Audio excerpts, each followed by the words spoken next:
காவேரி கூடிய சீக்கிரம் பிரெக்னென்ட் ஆனா நல்லா இருக்கும்னு நினைச்சீங்கன்னா, கண்டிப்பா இந்த வீடியோக்கு லைக் போடுங்க. காவேரி இருந்துட்டு வேலைக்கு போனா நம்மளுக்கு விஜய் எப்படியும் கான்டாக்ட் பண்ணுவாரு. அதுக்கு பேசாம நம்மளே வந்து அப்பள பிசினஸ் ஸ்டார்ட் பண்ணி ஒரு வருமானம் பார்த்துக்கலாம்னு யோசிச்சுட்டு அம்மாட்ட போய் பேசுறாங்க. சாரதா இருந்துட்டு இதுவரை பண்ண பிரச்சனை பத்தாதா, இப்ப புதுசா ஆரம்பிக்கிறே காவேரி. உடனே இருந்துட்டு ஏன் சாரதா இப்படி பேசுற?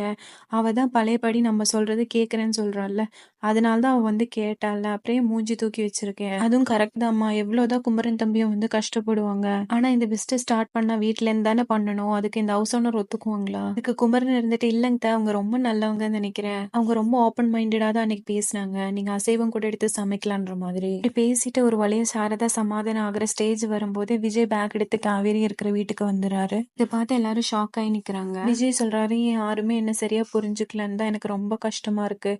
ஏன்கிட்ட நீங்க கூட என்ன தப்பா சொல்லிட்டீங்க.